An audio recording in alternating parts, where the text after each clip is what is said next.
2006 mulai masuk dunia wedding sebagai MC wedding juga. Itu sebagai sampingan. Kayak gitu. Oke. Buka restoran 2009. Saat buka restoran gue tinggalin restoran gue tinggalin entertainment gue karena gue fokus di restoran. 2009 sampai 2012 ketemu dengan Prudential. Awalnya jadi lu pemilik restoran dong, Bro ya, jadinya terakhirnya. Iya. Jadi posisinya waktu saat itu emang restoran lu bangkrut, Bro? Waktu dulu, Bro. Restoran gue tetap jalan, tetapi diterusin sama koko gue. Oh. Koko gue nggak mungkin mau terusin kalau posisi restoran nggak oke. Jadi posisi 3 cabang. Ya. Yang satu kapasitas 100 orang, yang satunya 150, yang satunya di Bekasi, gitu. Jadi ada 3 cabang. Emang jualan apa, Bro? Makanan Jawa Timur. Kan gue keluarga besar Surabaya. Mungkin ada juga dari Surabaya di sini melambaikan tangannya, gitu ya. Waduh, gue juga bingung kalau melambaikan. Emang lu bisa lihat juga? Bisa. Oh iya. Ini ada rata-rata pakai background doang, kurang ajar ya. Ini lama-lama harus ada peraturan, harus pakai muka asli semua dong ini. Soalnya udah lama dia ngerasain kayak radio kan ya. Iya. Nggak boleh loh. Tahu lagi sambil makan malam kan. Gitu. Iya, Oke. Jadi posisinya lu ada 3 cabang. Waktu dulu pertama kali lu datang ke bisnis asuransi, lu yang diceritakan bagaimana, Bro? Kok bisa kepikiran, Bro? Kan lucu. Jadi pertemuan dengan insurance business, gue punya langganan gue udah lama dari sejak 2009 akhir lah 2010. Langganan gue ini ya cukup talkative, orang enak ngobrol, beda umur cukup jauh sama gue. Udah lama kenal, jadi udah 3 tahun kenal, udah 2 tahun lebih lah kenal gitu. Sampai akhirnya di satu waktu, karena gue juga cukup dekat sama beberapa customer, gue undang dia waktu gue wedding. Oke, gue mau kirim undangan dong. Gue inget banget di tanggal 1 Februari 2012, gue kirim pakai BlackBerry itu masih gue kirim ke dia, kok mau undang kok nih, gue mau wedding di bulan depan, mau minta alamat kan gitu. Oke. Ya udah, dikasih, iya boleh Fer, kasih alamatnya. Lalu sekitar setengah jam kemudian datanglah undangan balik ke gue. Oke, undangan balik itu adalah undangan BOP di Menara BPPT Helmi Yahya. Gitu. Oh, jadi lu ngundang dia ngundang lu? Iya, kan kalau orang dikasih kue, kan kasih kue balik, Bro. Iya. Dia sopan. Dia sopan, ya. Mau kasih undangan, dia kasih undangan balik. Acaranya tanggal 4. Ya, tanggal 4 Februari. Jadi tanggal 2012. 12. Tanggal 4 Februari acaranya. Di acara tanggal 4 Februari itu, gue datang satu sisi karena gue respect customer gue. Kedua, ya kan gue ngundang dia, Bro. Masa gue berharap dia datang, masa gue nggak datang sama undangan dia, gitu ya. Jadi gue datang. Okay. Jadi udah nggak ada jalan lain, nggak bisa kabur. Ya nggak enak, tapi gue nggak enak. Kenapa? Karena gue respect orangnya, gitu. Orangnya juga oke, maksudnya oke lah semua. Lalu gue datang. Satu sisi gue juga suka sama Helmi Yahya. Kalau teman-teman tadi ngikutnya di awal, gue lulusan journalism broadcast. Helmi Yahya itu salah satu orang yang inilah ya, maksudnya kita pelajari apa aja yang dia lakukan pada dunia entertainment. Nah, jadi gue pengen denger Helmi Yahya saat itu. Ya udah, gue datang dan disitulah pertama kali gue tahu bahwa di balik buku polis Prudential itu ada sebuah bisnis. That's the first time gue tahu. Yaitu di 4 Februari 2012. Di acara itu. Gitu. Langsung tertarik? Gue yakin sih enggak. Enggak. Jadi gue bilang gue tahu dulu. Gue tahu terus di acara itu tuh kayak ada orang-orang para leader diundang maju gitu ya. Oh, gue baru tahu. Oh, ternyata banyak juga ya leader-leadernya. Terus gue lihat banyak anak-anak muda ya di situ di saat itu ya. Terus gue lihat, oh ya udah, gue sekedar tahu. Tapi hal baiknya si orang yang ngajakin gue ini, dia langsung gini ke gue. Mungkin ada beberapa tipe orang lah ya. Ada yang berpikir langsung, lu join makanya udah join sekarang lah, now or never, lo harus join gitu kan misalnya. Ada yang tipikalnya begitu. Tapi kalau orang yang gue respect ini, dia sangat menurut gue smooth and elegant gitu ya. Jadi dia kasih formnya di situ. Waktu dulu tuh kayak ada satu form, ya Hasan, kan kayak satu form tuh, kayak form follow up lah gitu intinya. Mau nggak diceritain lanjut segala macam kan? Dia suruh gue pegang, lalu udah, lu pegang dulu, nanti kita ngobrol lagi, gampang lah, ini mah nanti aja gitu. Nah di situ gue senangnya di situ. Oh oke, dia nggak pushy, maksudnya nggak nge-push orang, nggak ngedorong terlalu gimana. Dia benar-benar mau jelasin bisnisnya dulu secara detail, maksudnya secara penjelasan bisnis, mau ngobrol lagi sama gue, baru kita bicara tentang partner bisnis gitu, atau jadi agent. Nah, orang itu siapa? Orang itu adalah Pak Martinus. Oh ini keren ya. Waktu dulu 4 Februari lu belum tahu dong, orang itu gede banget, belum tahu dong? Hah? Gak tahu. Jadi gue gak tahu Pak Martinus. Jadi sejak sampai gue join punya kode agent dan AAJI, ya, gue gak tahu dia segimana gitu. Oke, gue nggak tahu, ya gue pikir ya udah, dan gue kan nggak terlalu, ya gue ngerti ada jenjangnya, tapi gue juga nggak pernah nanya kayak, terus siapa leadernya? Pak Martinusian. Nah, ada. Ini kalau yang speaker milenial cepet responnya, bisa baca chat sekalian. Ya, gitu. Pak Martinus. Oke. Nah, terus si Pak Martinus itu di awal dia juga nggak bilang, kan maksudnya kita cerita bisnis ini kita nggak bilang ini gue gini loh, enggak juga. Dan gue juga bukan tipikal orang yang ya udah lu apa, lu posisi di mana sekarang, income lu berapa gitu. Gue nggak pernah nanya juga gitu saat itu. Ya, gue tahu income Pak Martin itu setelah 3-4 tahun gue join, baru gue tahu income-nya dia. Tapi ya kalau kita ngerti hitung-hitungan mah kita bisa ngitung lah ya, nggak usah pakai nanya. Sebenarnya. Iya, kalau bisa ngitung nggak usah nanya, bisa tahu langsung. Iyalah gitu kan. Nah, jadi ya itu pertama kali gue nggak tahu, sampai akhirnya gue inget di bulan April atau Mei itu MRT ngadain one day seminar. Oke, gue datang tuh one day seminarnya. Gue datang. Ini udah posisi udah merit belum nih? Udah merit. Gue merit kan Maret. Oh Maret, ini April. Sorry, jadi Februari itu gue datang BPPT, abis itu gue merit. Gue merit, honeymoon. Nah, gue ketemu lagi sama Pak Martin di April awal. Oke. April awal gue mulai ngobrol lagi sama dia. 3 kali pertemuan, 3 kali meeting dalam 1 bulan April. Dan akhirnya di akhir April gue join as agent. Itu gitu. Join karena nggak enak atau memang mau? Enggak, jadi kan 3 pertemuan. Pertemuan pertama jelasin bisnisnya. Kedua cerita lagi jelasin bisnisnya secara lebih detail. Lalu ketiga ketemuan sama istri. Jadi gua sama dia. Gue inget banget di Senayan City. Dulu di bawah masih ada Zenbu. Nah, kira-kira ya. Nah, 3 pertemuan. Udah habis itu jadi agent. Nah, tapi begitu jadi agent, balik lagi ke ceritanya tadi, gue datang ke one day seminar. Kayak orang-orang tuh bingung gitu, tanya, diundang siapa? Pak Martinus. Oh, siapanya Pak Martinus? Ini saudaranya ya, gitu. Anak temennya atau siapa gitu.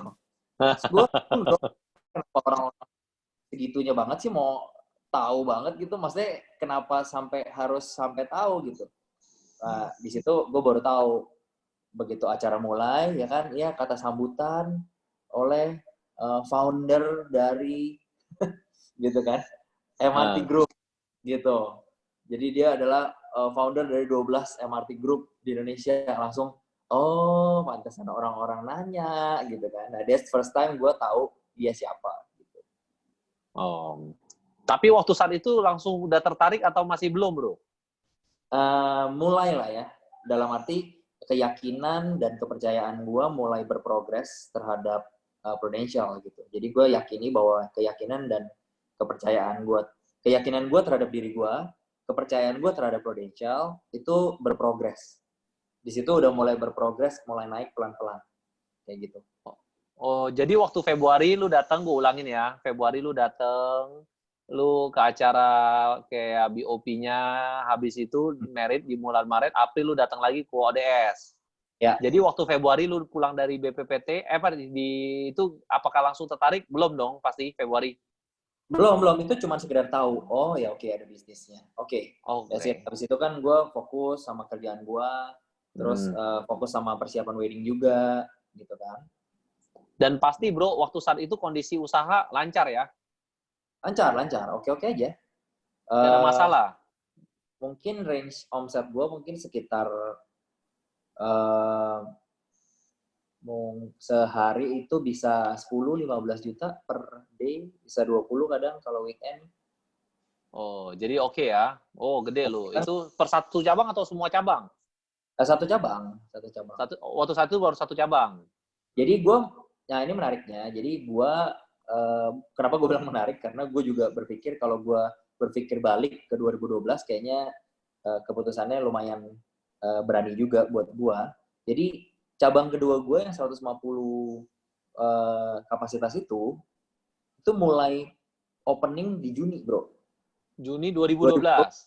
Nah, jadi ketemu Pak Martin itu di saat gue lagi ngebangun satu cabang gue yang paling gede.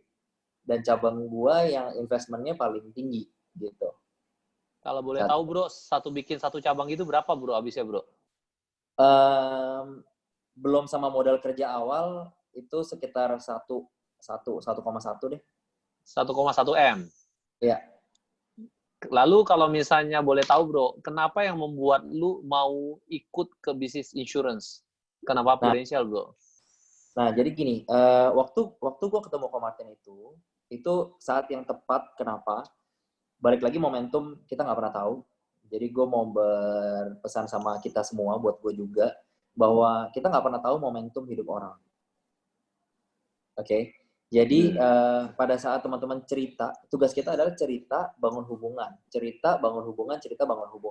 Gitu kan? Jadi kalau memang momennya belum tepat, ya tetap dibangun hubungannya dengan lebih baik. Oke? Lalu pas dia cerita, restoran gue kan lagi mulai mempelajari, karena plannya gue adalah gue buka cabang, hasil setelah dari 3 cabang itu, gue buka franchise, bro. Nah.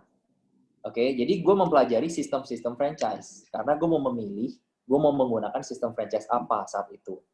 Oke. Nah, waktu Ko Martin datang, jelasin Prudential, dia langsung jelasin tentang royalty bisnis ini. Jadi, hal utama yang dijelasin ke gue, bukan komisi, bukan off-riding. Oke.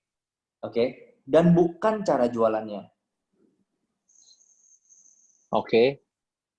Jadi hal utama yang dijelasin adalah royalty. Royalty-nya? Iya, jadi bagaimana sistem royalty itu terjadi. Gitu. Waktu dulu masih 2 generasi ya, bro, padahal ya? Iya, benar. Gitu.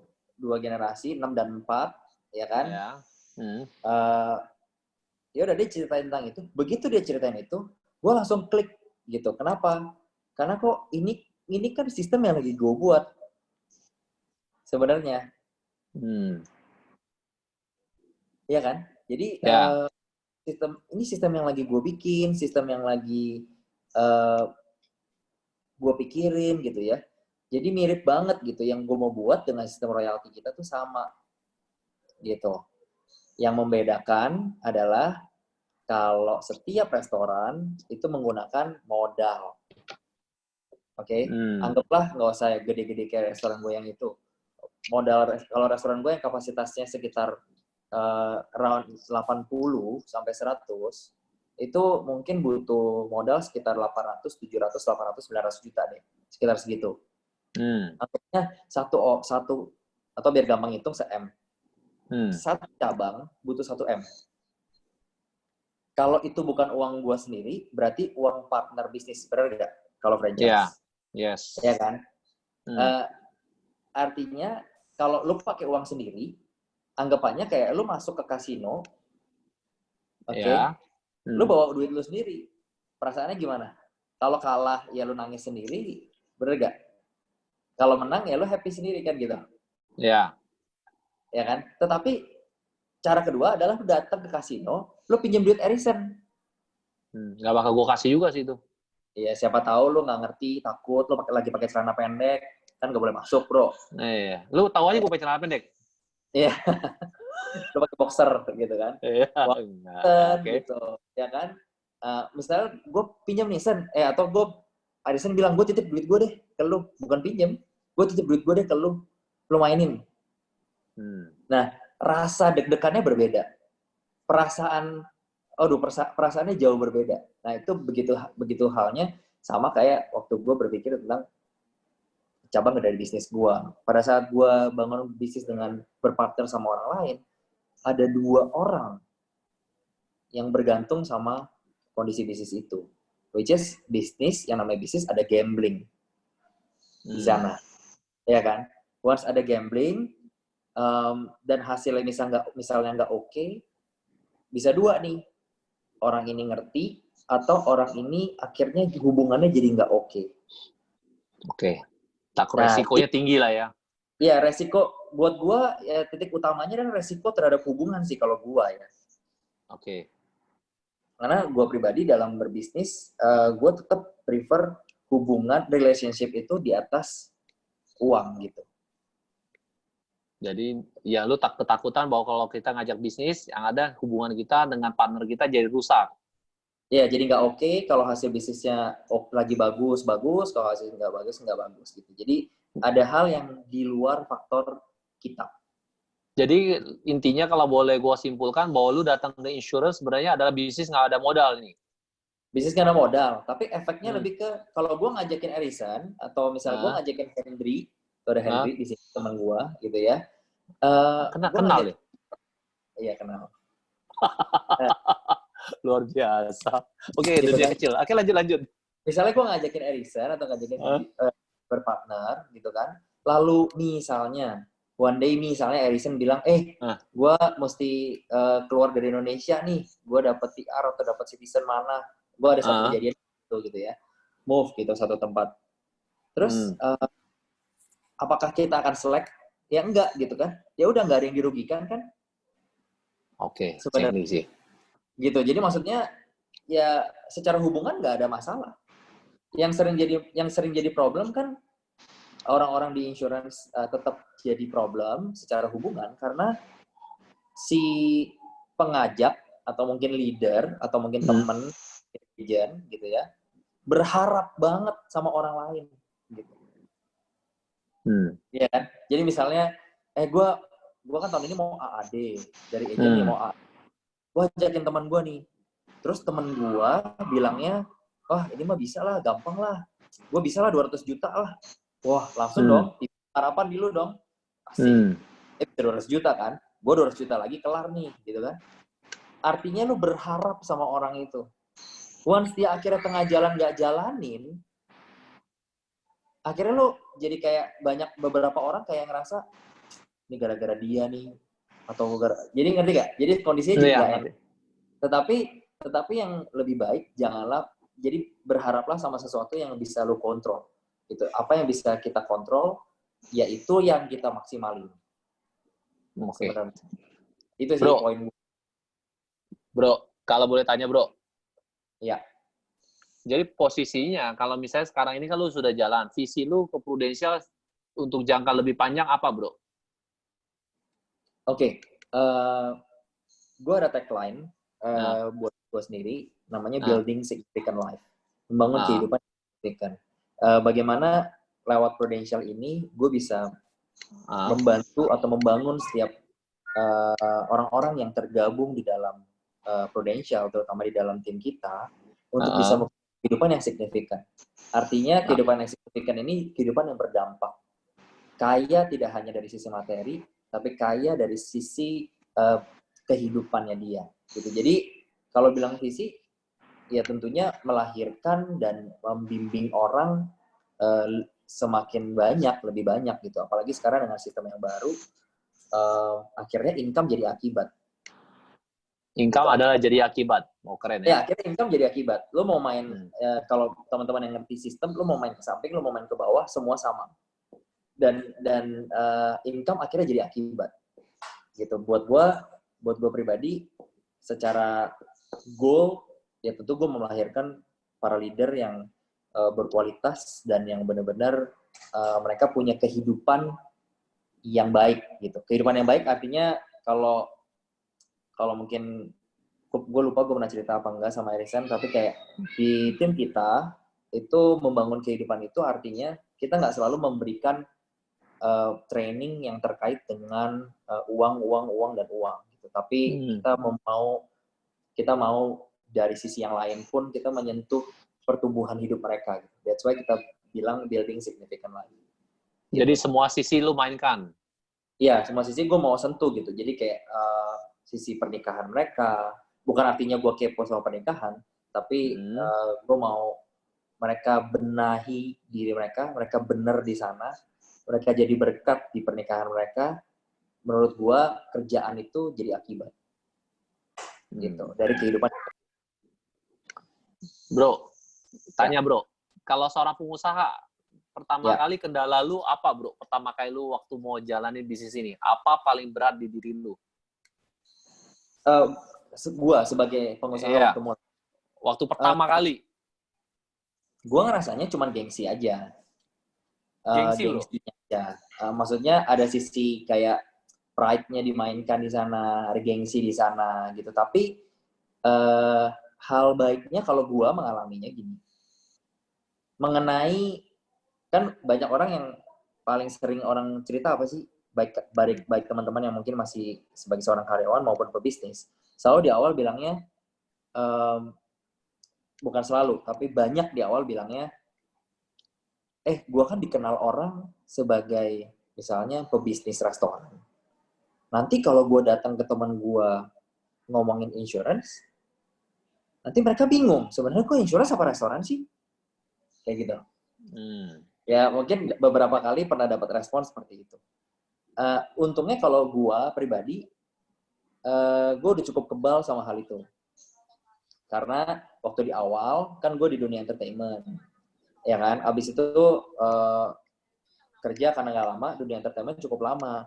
Begitu gue buka restoran, itu aja orang juga menanyakan hal yang sama. Lu nggak sayang, nge-MC udah lama, punya WO, nggak sayang lu, ini bukan restoran gitu. Orang pun mempertanyakan perubahan keputusan kita kan, perubahan kerjaan kita kan. Jadi dari WO ke restoran ke Prudent. Iya gitu. Jadi dari WO ke restoran orang udah tanya-tanya itu. Jadi waktu dari restoran ke Pru, gue nggak terlalu baper dengan pertanyaan, kok lu bisa sih jadi agent gitu. Gue nggak terlalu gimana banget gitu. Gue merasa bahwa perpindahan bisnis itu umum. Dan kalau bicara tentang real pebisnis, wajar kok setiap pebisnis itu mau melihat peluang di mana, ya dia ambil kesempatan itu, apapun kondisinya. Gitu. Jadi posisi. Jadi maksudnya kan boleh bertumbuh gitu kan. Jadi sekarang posisinya lu sudah lakukan Prudent restoran udah nggak main? Waktu itu dua mulai di jadi uniknya gua dan jangan diulangi. Jadi gua terdaftar jadi agent April, tapi gua closing perdana September. Iya. Karena waktu itu kan buka restoran tuh. Buka restoran yang di Juni. Nah. Ya kan, itu kan repot banget. Terus restoran kedua ya? Iya. Kedua ketiga lah. Bersama Ana itu repot. Terus habis itu kayak apa ya? Kayak gue punya ketakutan. Gue nggak bisa jualan di awal karena nggak ngerti caranya. Kayak adalah problem-problem. Terus pride gue masih tinggi. Pride dari sisi sebenarnya kenapa gengsi dan kenapa bingung, menurut gue sih karena gue nggak ngerti sih, maksudnya belum ngerti bener gitu, mindsetnya belum bener gitu. Mindsetnya belum bener. Iya, sampai akhirnya September gue closing perdana. Nah, Oktober itu gue udah mulai ambil gaji terakhir di restoran di bulan Oktober. Turning gitu. point lu, ada turning point nggak yang membuat lu, ini yes, this is my business? Turning point-nya kapan? Jadi yang gue lakukan selama gue nggak ada produksi di bulan April sampai September, sebenarnya gue hampir nggak pernah bolong acara kantor ya. Jadi kayak Sabtu gue datang, Senin gue datang. Datang terus? Datang terus. Nggak pernah bolong, padahal belum ada produksi? Iya, hampir nggak pernah bolong lah. Hampir nggak pernah bolong. Kenapa lu mau datang, bro? Kan pengusaha sibuk, bro.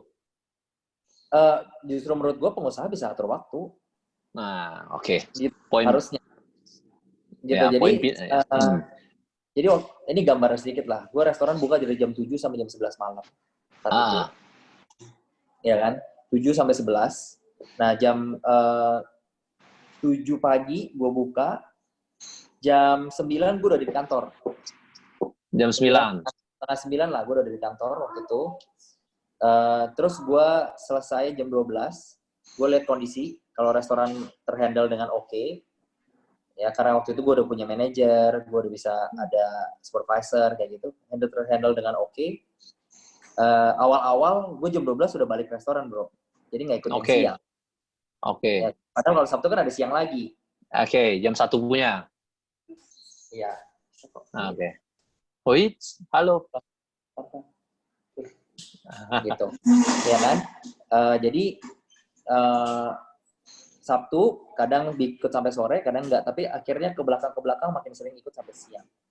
Nah, kalau yang mendasari lu, sorry gue potong, yang mendasari lu mau ikut terus apa, bro? Gue agak bingung sih, bro. Loh, satu sisi gue anggap gue lagi mau berbisnis sama orang. Oke. Kita ambil contohnya misalnya pabrik deh, gitu ya. Misalnya gue sama Hendrik nih lagi mau bangun pabrik nih, atau gue lagi mau joinan pabrik sama dia, gitu misalnya. Gue mau joinan pabrik sama lu.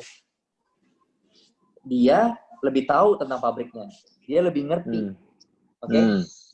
Nah, gue sebagai joinan baru nih, gue juga mau dong mempelajari pabrik itu, bagaimana pola bisnisnya, bagaimana sistemnya. Nah, gue datang ke kantor untuk belajar, untuk observasi mengenai terkait dengan hal itu. Jadi gue anggap datang ke kantor tuh sama aja kayak gue lagi research pabrik.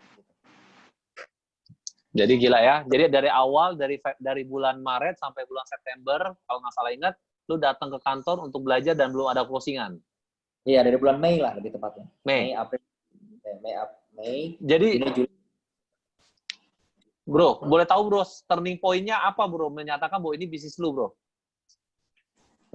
Iya, akhirnya gue ketemu yang tadi, firm yang mengenai yang mengenai modal. Nah. Yang kedua, gue suka sama suasana positif. Suasana positif, oke. Karena kan kita juga semua udah tahu bahwa lingkungan lu membentuk lu, diri lu seperti apa membentuk. Karena buat gue, yang terpenting bisnis itu bukan soal uangnya aja sekali lagi, tapi bagaimana hidup lu jadi lebih baik. Nah, hidup lebih baik ini kan butuh komunitas yang benar. Gitu. Okay. Jadi gue suka sama komunitas MRT, gue suka sama teman-teman di sana. Itu hal kedua. Hal ketiganya adalah buat gue, ya bisnis ini semua bisa dihitung. Semua make sense, semua bisa dihitung. Dan duitnya. Iya, duitnya. Maksudnya secara bisnis ya. Okay. Semua bisa dihitung. Dan kontrolnya bisnis ini ada di tangan lu. Lu mau gede, terserah lu. Lu mau sedang, terserah lu. Faktor yang membuat itu tidak terjadi, itu minim gitu, gue bilang. Jadi semua ada di tangan kita ya, Fer ya?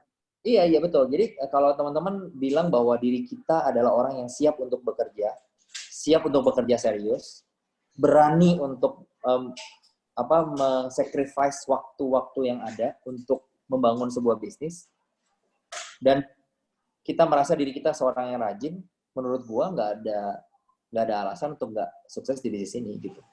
Oke. Fer, ada pertanyaan, Fer. Pak Martinus didampingin nggak? Ngedampingin lu nggak pertama kali atau langsung lepas kayak burung? Kalau jualan, dulu gue yang memilih untuk jualan pertama, jualan kedua ditemenin, mulai ketiga seterusnya tidak ditemenin lagi. Jualan Kalau pertama, kedua ditemenin, ketiga, keempat seterusnya nggak pernah ditemenin. Enggak, itu gue yang memilih ya. Kenapa lu memilih itu, bro? Boleh tahu, bro, alasannya? Ya pemikiran orang beda-beda, tapi gue ngerasanya kalau ditemenin terus, kapan gue bisanya. Satu. Yang kedua, yang penting di pertemuan, jadi kan gue 2 kali ditemenin. Yang pertama gue dapet pola. Yang kedua gue confirm sama polanya. Oke, polanya dapet, akhirnya gue coba kembangin pola itu. Oke. Lalu gitu, bro, jadi, nah kalau misalnya ditemenin, gue rasanya fokusnya mereka itu kok ke Ko Martin. Kalau ditemenin malah sama fokus ke yang senior. Iya, fokusnya ke Ko Martin, guanya jadi orang kedua. Kacangin, gitu. Kayak dikacangin. Iya, jadi orang kedua gitu kan. Nah, gue nggak suka. Jadi gue maunya orang fokusnya sama gue. That's why gue harus belajar. Gitu. Oke. Tapi gue nggak berhenti. San, gue lakukan juga sekarang. Thanks God tahun lalu itu 3 AAD baru gue, semuanya nggak ada yang ditemenin. Satu pun nggak ada yang temenin, bro? Hampir lah ya, cuman sekali 2 kali di awal aja. Apa yang lu ajarkan, bro, kepada mereka, biar mereka bisa mandiri, bro? Gue bilang, kalau lo mau belajar cepat di bisnis ini, kalau lo mau benar-benar bisa punya bisnis ini secara lebih cepat, kan bisnis ini salah satu kelebihannya adalah kecepatan income, kecepatan pertumbuhan diri. Oke. Ya kan? Gue tetap akan bimbing lo dengan detail gitu ya.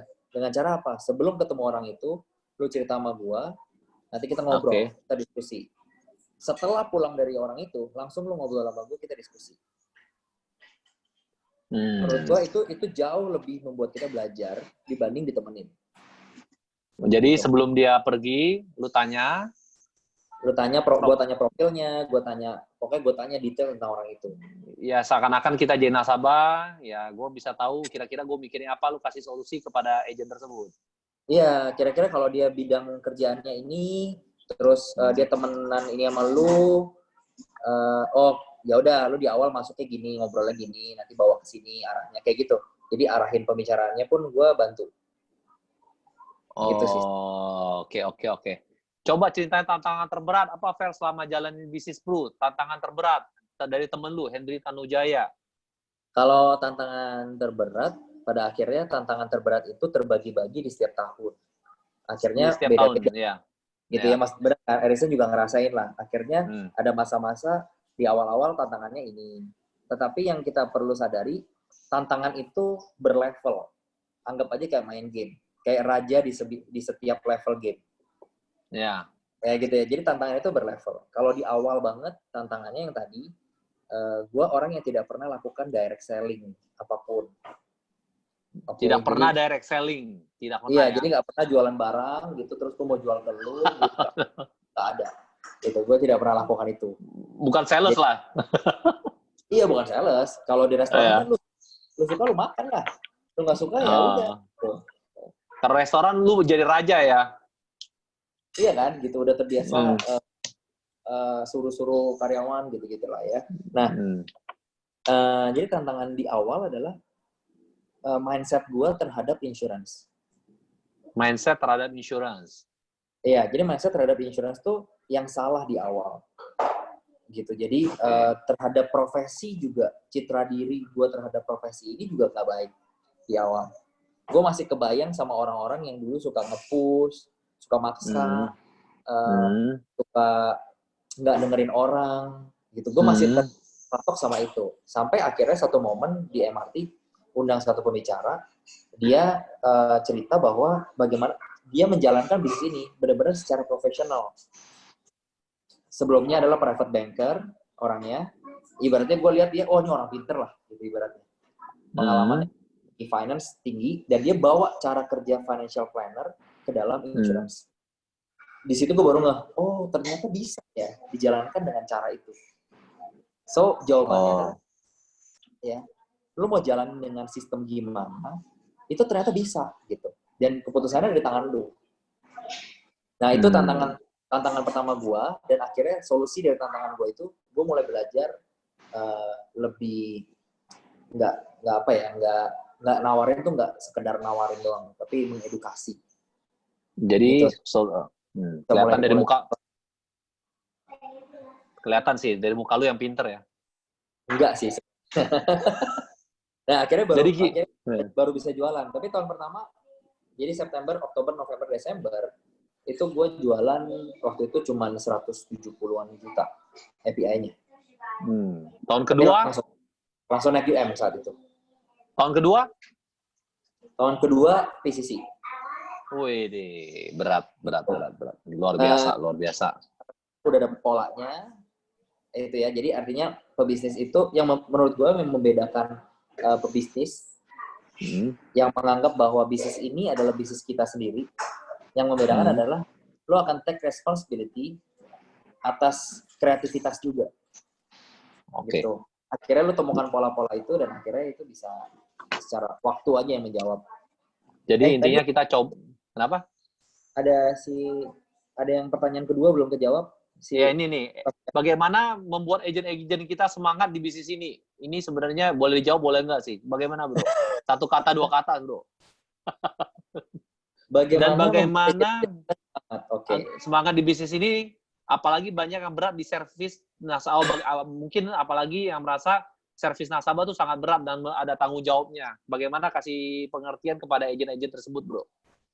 Ini pertanyaan dari... Ya. Hah? Apa? Sorry, bro. Sinyal lu putus, bro. Ini pertanyaan dari satu orang yang sama. Satu orang yang sama. Makanya gue akan ngelewatin. Terlalu banyak patahnya dia.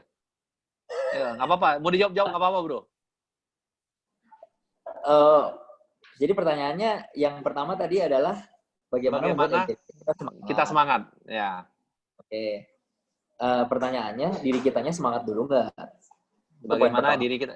Oke, diri kita semangat dulu atau nggak? Oke. Ya, kita pribadinya ini semangat dan optimis nggak terhadap bisnis ini? Seberapa kita itu sangat percaya bahwa bisnis ini bisa membawa satu hal baik buat hidup kita pribadi loh. Jadi poin pertamanya adalah diri kitanya dulu, gitu. Apakah kitanya yakin? Kalau kitanya yakin, omongannya kita jadi beda, powernya beda, muncratan omongannya beda, gitu ya ibaratnya. Hati-hati muncrat, Fer. Karena semangatnya berbeda gitu kan pada saat ngomong. Jadi poin pertama, seberapa kita sendiri yakin dan semangat. Yang kedua, lihat-lihat ya, kalau agent itu kan berbagai macam. Ada yang, maksudnya bukan agent lah, orang itu kan berbagai macam. Ada orang-orang yang semangat kalau dia tahu lebih banyak terlebih dahulu, yaitu orang-orang melankolis. Dia mau tahu lebih detail, dia mau tahu lebih banyak, gitu ya. Iya. Prosesnya dia mau tahu, gitu kan. Ya udah, kasih makan sesuai dengan porsinya, kasih makan sesuai dengan kesukaannya. Maksud gua, kalau memang orang koleris, ya udah dia mau tahu, dia nggak mau bertele-tele, dia mau tahunya hasilnya apa, terus gue mesti ngapain, caranya gimana. Udah, as simple as that, gitu kan. Kayak koko gua itu kolerik. Dia, gua kasih 1 jurus, cuma cerita keranjang batu. Oke? Nggak pakai nanya macam-macam, dia pelajarin keranjang batu, dia tiru persis, dia udah jalan ke kliennya 2 hari kemudian. Oke? Jadi tipik taktis gitu. Kalau orang kolerik itu, lu kasih apa, ya udah, selama dia udah yakin dan percaya sama lu, udah kayak gitu. Nah, bro, kalau ya ngerti, bro. Oke. Bro, gue mungkin karena udah mulai jam 8, bro. Mungkin gue yang nanya 2 pertanyaan terakhir, bro. Ini karena satu menarik adalah... Pertanyaan dia udah belum? Sudah, bro. Ada yang ini banyak sih pertanyaan nggak bisa dijawab sih. Karena lu juga jam 8, gue takutnya gue jadi orang dosa karena lu jadi nggak jadi komsel nanti. Ya, mesti masukin apa? Oke. 2 pertanyaan dari gue, bro. 1, lu bisa membawa keluarga lu datang ke bisnis insurance, apa dasarnya lu bisa kakak lu yang otomatis gue tahu juga Roy itu sangat sulit juga kalau gue lihat karakternya juga. Lu adalah sebagai adik dan lu bagaimana ngebawa kakak lu datang ke industri sini? Apa yang lu omongi sehingga dia mau datang ke industri ini, bro? 1. Jawab dulu, bro, nggak apa-apa. Oke. Mengenai mau ngajak saudara, mau ngajak koko gitu ya. Kebetulan gue pribadi, gue dan koko gue itu cukup saat itu orang yang cukup mikirin orang tua. Jadi jadi setiap orang kan akhirnya punya hot button ya. Maksudnya hot button itu adalah motivasi terbesar. Iya, saya adiknya Roy. Ada yang kenal? Gitu ya.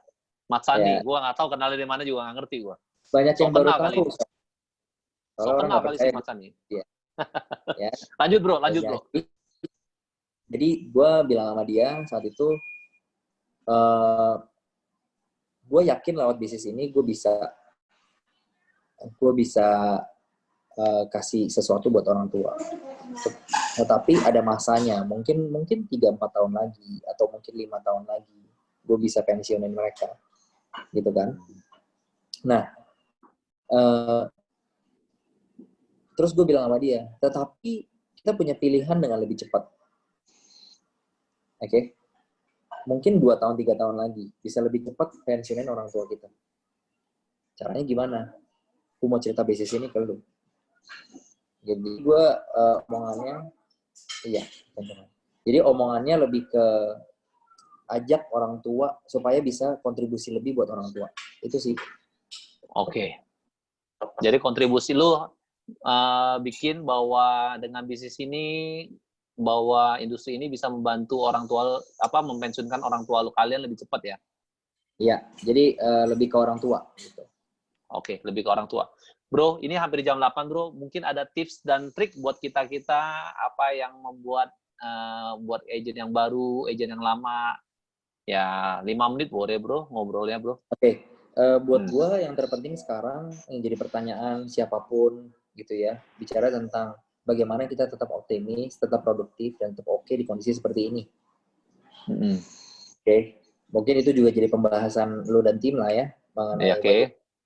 Tapi satu hal yang perlu kita sadari dulu, apakah kita sudah menerima kondisi ini dengan benar-benar menerima gitu, bahwa ini adalah siklus 100 tahun. Oke. Mungkin ada yang pernah tahu juga bahwa bagi yang baca koran sih ngerti sih, Fer. Ya, jadi ini adalah siklus 100 tahun di mana kita putus suara lu, Fer. Suara lu putus. Sorry, Fer. Terjadi perubahan yang luar biasa. Jadi ya, udah? Putus tadi. Oke, baru bagus ya. Oke. Bagaimana kita bisa menerima kondisi ini dulu? Satu, kalau kita udah menerima, nanti ide-ide itu muncul. Kreativitas itu ada di saat-saat seperti ini, ya. Yang kedua, yang kita bisa lakukan secara teknis, ya ini saatnya, kalau gue ngajak teman-teman semua, baik yang baru maupun yang udah lama, bikin lagi. Yang baru, yuk bikin. Pernah nggak bikin blueprint bisnis lo? Bikin blueprint bisnis lu? Iya. Jadi hitung sendiri, jangan nanya orang. Kalau nggak ketemu, nggak apa-apa. Salah, nggak apa-apa. Tapi hitung sendiri, 3 tahun blueprint bisnis lu itu apa? Misalnya... 3 tahun kemudian gitu? Ya, 3 tahun dari sekarang, blueprint bisnis lu itu apa? Sebesar apa? Gitu. Lalu lu harus bisa hitung income-nya saat itu. Kalau misalnya nggak ngerti, misalnya belum ngerti lah ya, kayak oh ini gimana sih kok ada pengurangan, ada selisih overriding segala macam, ya udah tanya aja. Pokoknya sampai lo bisa hitung berapa kebesaran bisnis lo di Prudential terutama dalam 3 tahun ke depan. Oke? Udah bikin 3 tahun, masih kurang puas, bikin 5 tahun.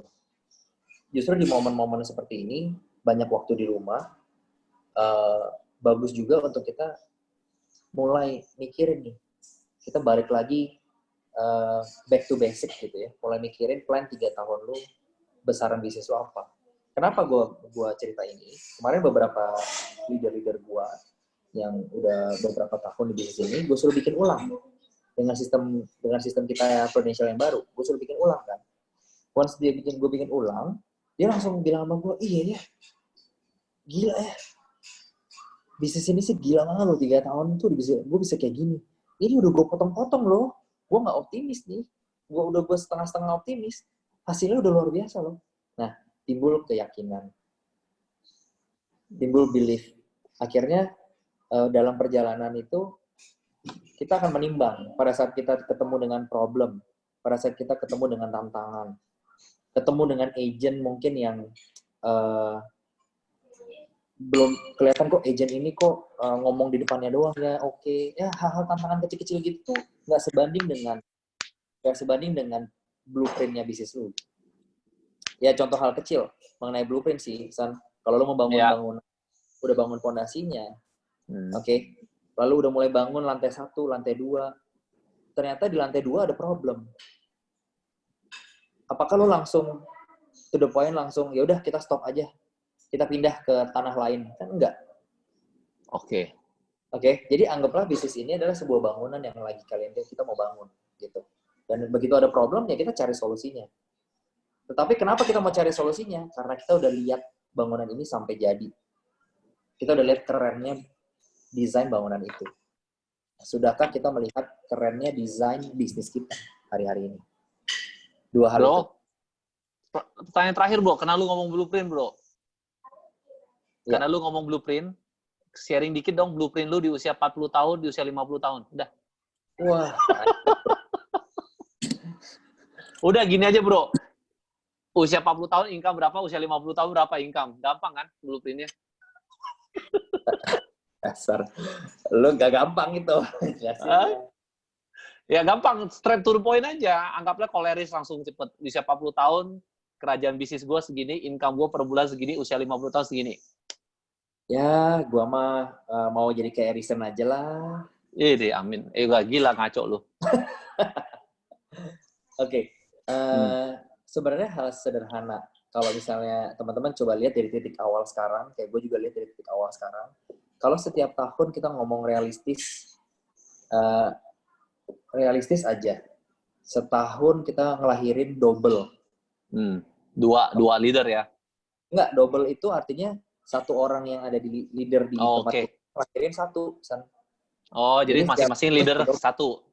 Iya, kita ngomong yang ukuran small-nya dulu deh. Gitu. Oke, satu orang satu ya. Misalnya, saya hari ini punya 15. Satu orang satu. 30 tahun depan. 30. Berarti kan 30, lalu langsung berapa tuh? Dari 30. 60. Ya kan? 60. Ya kan? Itu 120. Yes. Plan 5 tahun gua, itu secara AD, ya, nggak muluk-muluk, plan 5 tahun secara AD udah bisa ada 100. 5 years dari sekarang, karena ini sistem baru ya, San. Ya, oke. 6 generasi. Dengan semua lebih gampang, dengan semua lebih dibanding kita zaman dulu, gitu ya. Iya. Ya, dan lebih worth it secara income, gitu. So, itu gambarannya sih. Lo gampangnya 100 AD, oke.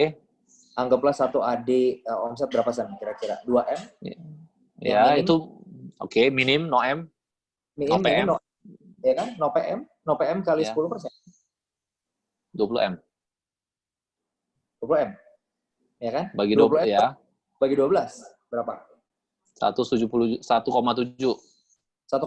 oke lah. Ya. Kita potong setengahnya deh. 800. Berapa? 800. 800. Kalau buat teman-teman yang percaya nggak percaya, oke deh. Kita genapin jadi GoPay. Gitu. Dan itu make sense gitu. Oke. Thank you, Ferry. Benar-benar thank you banget.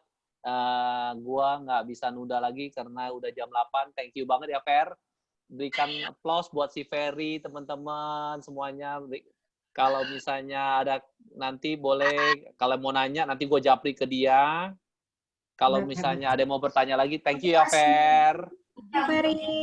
Thank you, Ferry. Ya, kita mundur-mundur terus nih, baru jadi. Thank you, Fer. Ya. Oke, thank you, Fer. Bye.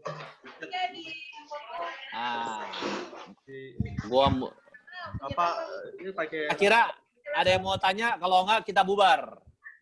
Ada yang mau nanya? Kok Erison? Siapa nih? Derian. Oke. Oh, dari Surabaya. Kenapa, bro? Oh, saya Udah balik ke Bali. Darian udah balik ke Bali dia. Oh, gua Jadi mood bling all, dia sekarang. gua mood all dulu ya. Gue yang nanya baru gue nyalain. Voice-nya di bawah. Derian, ntar. Kenapa Der? Bagaimana Der? Mau tanya, itu kalau semisal yang di Bali ada timnya nggak? Ada, bisa. Nanti lu kabarin gua aja kalau nanti japri kita. Gue bisa titip. Oke, kalau gitu. Bisa Der. Itu gampang Der. Sama si Siap. Kosuila juga ya, kalau jadi di industri asuransi, di Prudent, nanti kabarin gue, Ko Apui nanti kabarin gue, kita ada temen lah, banyak lah. Ada 2 leader yang menurut gue cocok dititipin sangat-sangat luar biasa. Nanti tinggal kita lihat aja, kita cocok di daerah mananya. Tapi ada kok. Ada pertanyaan lagi? Ada pertanyaan? Oke, udah itu aja sih. Oke, thank you Der. Thank you. Acong mau ngomong, Cong? Pengumuman besok kita Zoom lagi jam 7 malam dengan mengundang speakernya Clarte. Dia adalah seorang anak muda yang jago di dalam branding di medsos. Apalagi di masa di masa corona begini kan kita kebanyakan stay at home. Nah, kita boleh belajar mengenai branding di medsos dari seorang pakarnya, termasuk pakarnya lah di Prudensial ini. Anak muda Clarte. Jadi jam 7 besok jam 18.30, 18.45 kita boleh masuk Zoom-nya ya. Jadi kita udah siap, lalu jam 7 kita mulai sharing dari Clarte. Pas ajak teman-teman yang lain, ajak tim kita semua. Japri satu-satu, jangan share di grup doang, tapi japri satu persatu. Ajaknya dengan cara japri, ya. Acong, besok 18.30 kan kita udah standby. Nah, lu kasih petua dong, jangan Harrison terus. Kita ikut si Acong tenang. Si Acong minggu depan tenang kok, jadwal udah ada, dia nggak bisa kabur, Cong. Awas, Cong. Oh, bagus. Ilmunya lu berdua duet aja. Udah lu jangan banyak cincong, tinggal sharing, udah ya. Udah. Ada pertanyaan lagi? Lu lagi ngocein siapa nih? Pokoknya udah, si Acong minggu depan ada sharing dia, tenang aja. Udah ada jadwalnya dia. Acong pengamaran banyak, Cong. Acong ada videonya lah, ngapain Cong? Lu telanjang, Cong, jangan. Nggak ada video kan? Nggak pakai baju dia. Ada pertanyaan yang lain? Kalau nggak ada, oh ya besok Larte, kata Acong, hari Senin ya, bagi leaders yang di grup leader, hari Senin ya, tolong hari Senin on time.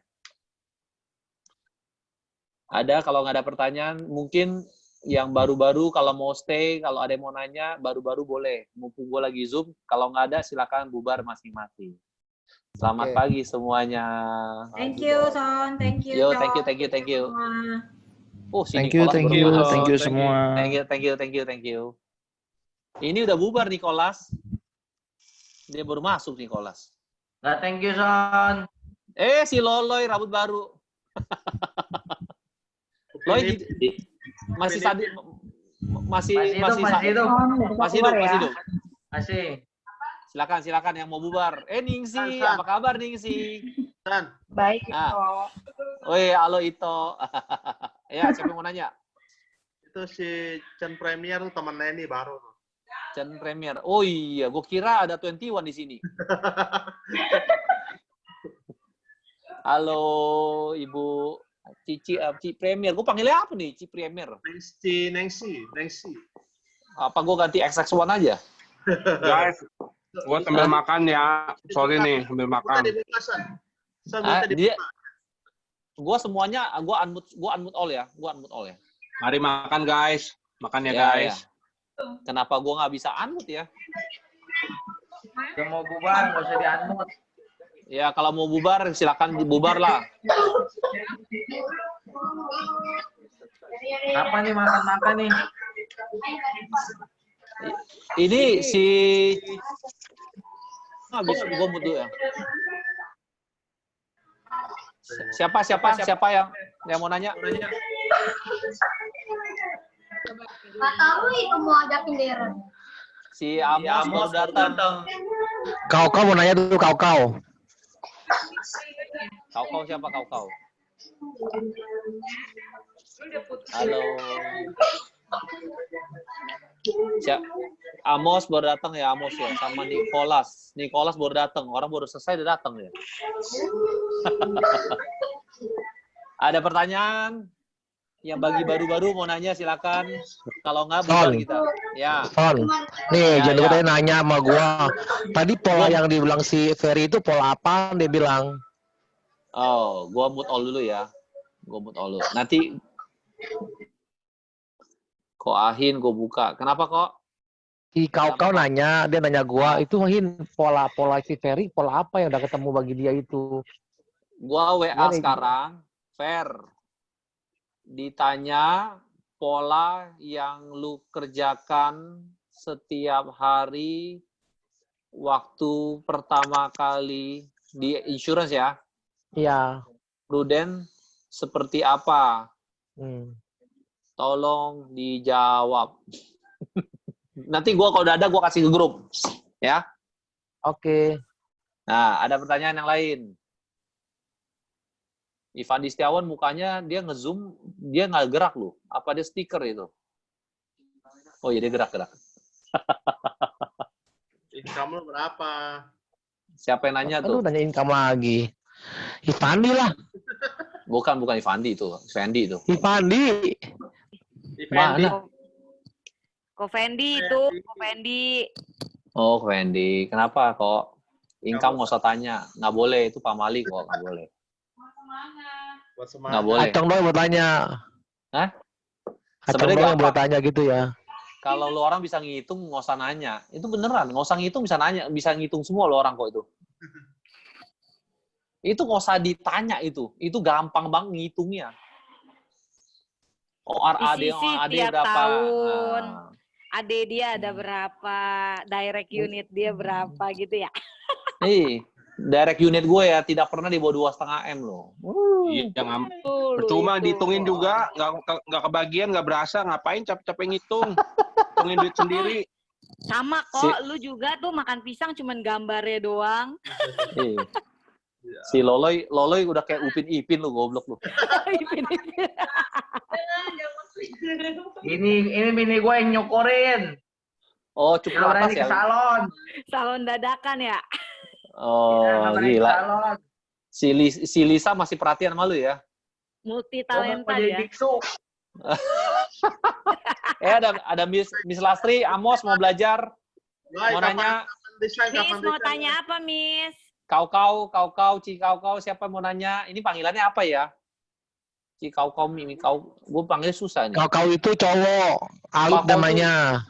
Apa? Alip namanya. Alip? Iya. Alip itu kan temennya si Acong, bener kan? Beda lagi tuh mah. Alip beda lagi. Banyak banget ya nama Alip sini ya. Itu si Aina disalip. Besok berarti 3 hari nggak keluar rumah ya? Apanya? Besok 3 hari nggak keluar rumah. Maksudnya nggak keluar rumah apa, bro? Kan nggak boleh. Emang disuruh nggak boleh, disuruh nggak boleh keluar? Biar nggak kena corona.